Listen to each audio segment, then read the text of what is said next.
Hi everyone, this is Ankit Vashishtha and आपको अपना score card finally पता चल गया होगा। इस बार के स्कोर कार्ड के बारे में ये स्पेशल बात है कि इस बार शायद ही कुछ क्वेश्चन चैलेंज हुआ, बिकॉज जितने भी बच्चों से बात किया, इंक्लूडिंग ऑल दोज फॉक्स जिनके मार्क्स कम आ रहे हों, ज़्यादा आ रहे हों या कंपेरेटिवली बेटर आ रहे हों, कितने भी आ रहे हों, सबका नियरली यही कहना था कि जितना उन्होंने आंसर की में कैलकुलेट किया था वही उनके स्कोर कार्ड में आया है। अब इसी कुछ बातों का पता चलता है। नंबर एक कि जितने भी आंसर्स दिए गए थे वो सभी के सभी आंसर की के सही थे, उनमें कोई भी गलत क्वेश्चंस नहीं थे। नंबर टू, इससे कट ऑफ पे क्या इफेक्ट पड़ेगा। देखिए, पिछली बार के कट ऑफ में ये हुआ था कि कहीं ना कहीं एक या दो क्वेश्चंस एनटीए ने चैलेंज को एक्सेप्ट कर लिया था। तो जो लास्ट कट ऑफ गया था, अगर हम देखें तो 232 गया था और फर्स्ट 234 गया था। उसमें से अगर हम 10 माइनस करते हैं तो 224 was the actual cut off जाता अगर दो क्वेश्चन चैलेंज एक्सेप्ट नहीं होते। अब ये मैं उन बातों का जिम्मे करके कह रहा हूँ कि जो दो क्वेश्चंस के मार्क्स बढ़े थे वो कॉमनली सबके बढ़े थे। हालांकि इसके बारे में डिटेल में कुछ गारंटी जो नहीं दिया गया था, बट एज पर स्पेक्यूलेशंस अगर 10 नंबर पिछली बार बढ़े थे तो ये कंपेरेटिवली ये कहना सेफ रहेगा कि अगर आपके मार्क्स प्रीवियस कट ऑफ के अकॉर्डिंग आ रहे हैं या शायद एक दो नंबर कम या ज़्यादा है, तो कहीं ना कहीं आपके चांस फर्स्ट या नहीं तो सेकंड मेरिट लिस्ट के आसपास होने के बहुत ज़्यादा है। दूसरी बात यह है कि इस बार की कट ऑफ जो भी जाने वाला होगा, या तो कुछ बच्चों का कहना यह है कि बहुत ज़्यादा हाई जाने वाला है, बट मैं इसके ऊपर ऑलरेडी डिटेल वीडियो बना चुका हूँ जिसमें मैंने एक्सप्लेन किया कि क्यों इस बार का भी कट ऑफ ज़्यादा हाई नहीं जाएगा। आप उस वीडियो को नीचे लिंक में मैं डिस्क्रिप्शन लिंक दे दे, उसको देख सकते हैं। कमिंग टू द नेक्स्ट, अब जिन बच्चों का सिलेक्शन हो रहा है, सिलेक्शन इन द सेंस जिनकी प्रीवियस कट ऑफ के कंपेरेटिवली 5, 10 या उससे ज़्यादा नंबर आ रहे हैं, तो उन बच्चों को किन बातों का ध्यान रखने की ज़रूरत है। सबसे पहले फॉरमोस्ट आपके सभी डॉक्यूमेंट्स कंप्लीट होने चाहिए। डॉक्यूमेंट्स आपको क्या के लिए जाना है ये सभी मैंने एक वीडियो में ऑलरेडी डिस्कस कर दिया है, आप उसको भी देख सकते हैं। हालांकि अगर आपको एक्चुअल चाहिए रिटर्न में, तो आप दिल्ली यूनिवर्सिटी के फैकल्टी ऑफ लॉ का प्रोस्पेक्टस को ओपन कीजिए, जो कि एडमिशन के नोटिस बोर्ड में मिल जाएगा, और वहाँ पे आप पेज नंबर 36 पे जाके देख सकते हैं। सभी डॉक्यूमेंट्स वहाँ पे मेंशन्ड हैं। That would be completely safe source for you. Second thing, आपको ये इंश्योर करने कि जो भी आपके पास ओरिजिनल डॉक्यूमेंट्स हैं उसकी एटलीस्ट 2 फोटोकॉपीज तो होनी चाहिए आपके पास, for the sake of submission. Coming towards the next thing, अब कुछ बच्चे अभी भी कंफ्यूज है अपने प्रेफरेंस और मार्क्स को लेकर। अगर आपको अपने प्रेफरेंस और मार्क्स को लेकर डाउट है तो आप मेरे दिए गए नीचे वीडियोस की लिंक पर जाकर क्लिक करके देख सकते हैं।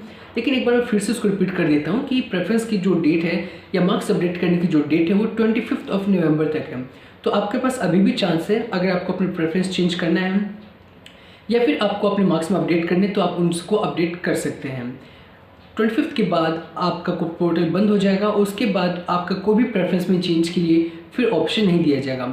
Once you have allotted a preference, that would be completely final for the rest of your 3 years of your graduation in Delhi University Law Faculty.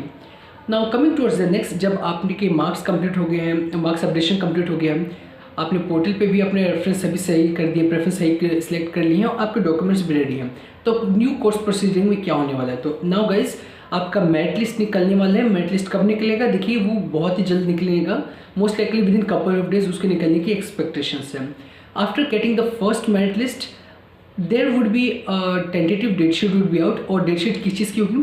That would be of counseling dates.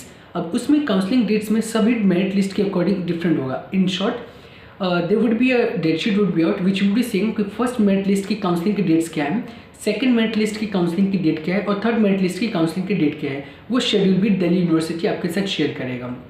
और यहाँ पे आपको बहुत ध्यान देने की ज़रूरत है कि इनकी जो डेट्स होती है, दैट इज़ काउंसलिंग की डेट्स, विद इन 1 या 2 दिन के अंदर हो जाती है। लाइक अगर आपका, I am just taking a tentative date, suppose कि आता है दिसंबर में आता है, सो फर्स्ट मेरिट लिस्ट का अगर 1 to 2 दिसंबर तक जाता है, तो आपको अगर आपका नाम फर्स्ट मेरिट लिस्ट में आता है तो with in couple of days आपको एडमिशन वहाँ पे जाके कंफर्म करा लेना है। बिकॉज सेकंड लिस्ट में अगर आप जाएंगे, अगर फर्स्ट लिस्ट में आप मिस कर देते हैं, अगर आपका नाम था सेकंड मेरिट लिस्ट में आप जाते हैं, तो वहाँ आपके चांसेस बहुत कम हो जाएंगे, क्योंकि सेकंड मेरिट लिस्ट में उन बच्चों को पहले प्रेफरेंस दिया जाएगा जिनके सेकंड मेरिट लिस्ट में नाम आया।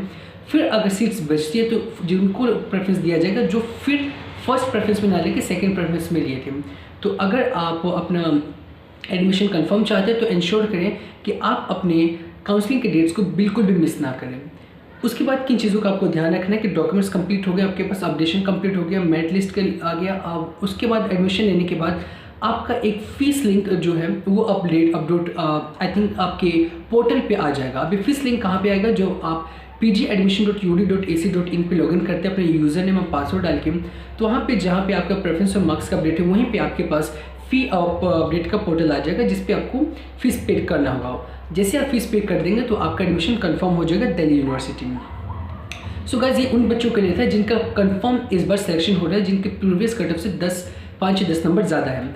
अब नेक्स्ट पार्ट में हम डिस्कस करेंगे उन बच्चों को जिनके एकदम कट ऑफ के एकदम बॉर्डर लाइन पे हैं और क्या एक्सपेक्टेड डेट है, एक्सपेक्टेड मार्क्स हो सकती है। जो भी 2021 के आपकी कैटेगरी के अकॉर्डिंग मार्क्स थे उस मार्क्स से +1 या -1 आपके आसपास नंबर हैं तो मान के चलिए आप एक बॉर्डर लाइन पर हैं, आपके कंफर्म मेरिट लिस्ट में नाम आने के चांसेस शायद फर्स्ट सेकंड नहीं तो कम से कम थर्ड में आने के चांसेस हैं। This is according to my speculations but things can vary also, but yeah as for me as I seen previous year का कट ऑफ इस बार का जो टेंटेटिव कट ऑफ है, सो आई वुड से अगर आपके प्रीवियस ईयर के cut off के आसपास मार्क्स आ रहे हैं तो आप अपने डेफिनेटली आप अपने नाम को चेक करते रहें फर्स्ट सेकंड या थर्ड मेरिट लिस्ट तक, क्योंकि कहीं ना कहीं शायद आपके चांस हो सकते हैं कि आपके भी एडमिशन इस सेकंड या थर्ड कट ऑफ तक हो जाए। उसमें आपको किन चीज़ों का ध्यान रखना है, सबसे पहली बात कि जो बात मैंने कंफर्म मेरिट लिस्ट में आने वाले बच्चों के लिए की है वही बात आपके लिए भी एप्लीकेबल होती है कि आप अपने डॉक्यूमेंट्स सब रेडी कर लिए, मार्क्स अपडेट करके रखें, प्रेफरेंस अपडेट को भी सिलेक्ट करके रखें। अगर कोई डाउट आपको रिलेटेड है तो आप मुझे कमेंट बॉक्स में पूछ सकते हैं। Coming towards the third category people जिनकी कंफर्म इस बार नहीं हो पा रहा है दिल्ली यूनिवर्सिटी में, कंफर्म इन द सेंस आपकी प्रीवियस ईयर कट ऑफ से बहुत ही ज़्यादा कम नंबर है, हालांकि उसमें बहुत बच्चे कोशिश बहुत करते हैं बट या at the time of examination कुछ ना कुछ चीज़ें गलत हो जाती है। तो गाइज आपको एक वेरी वेरी इंपॉर्टेंट नोटिस आप देख चुके हैं, और अगर आप नहीं देखें या नहीं आपको पता तो आपको बता दूं, जो नेक्स्ट ईयर का DU LLB का पोस्ट ग्रेजुएशन का एग्ज़ाम होने वाला है वो CUET PG के थ्रू होने वाला है। अब इस कंडीशन में क्या क्या चीज़ें होंगी, क्या क्या सिलेबस होगा, वो आई मोस्ट लाइकली दिसंबर तक दिल्ली यूनिवर्सिटी अपने ऑफिशियल वेबसाइट पे उसको अपलोड करेगा। तो आपको अपनी स्ट्रेटेजी उसके अकॉर्डिंग बनाना है अगर आप सेकंड ईयर अटैम्प्ट लेने का सोच रहे हैं तो। उसके बारे में मैं जल्दी डिस्कस एक न्यू वीडियो अपलोड करूँगा। बट या अगर आप सेकंड अटैम्प्ट नहीं देना चाहते हैं, इसी साल अगर आप लॉ करना चाहते हैं तो आप अपने प्राइवेट कॉलेजेस जो भी आपके आसपास नियर बाय हैं उनको आप देखना शुरू कर दीजिए, क्योंकि अगर आपके कट ऑफ से बहुत ही ज़्यादा कम नंबर है और आप सेकंड अटैम्प्ट DU के लिए नहीं देना चाहते हैं तो ये ज़रूरी है कि आप अपना एक ईयर बचाने के लिए कम से कम किसी भी प्राइवेट यूनिवर्सिटी में आप एडमिशन ले लें। और क्योंकि बहुत सारे कॉलेजेस में एडमिशन सीट्स कम हो रहे हैं तो I would really suggest you if you're not looking forward to take second attempt for DU, take your admission, and if you're looking forward to take a DU LLB next attempt also, so stay tuned because I would be sharing with you the complete new format of DU LLB 2023 examination. Thank you for watching this video. If you have some suggestions or any doubt or questions, comment down. I will definitely try to help you out. Thank you for watching this video.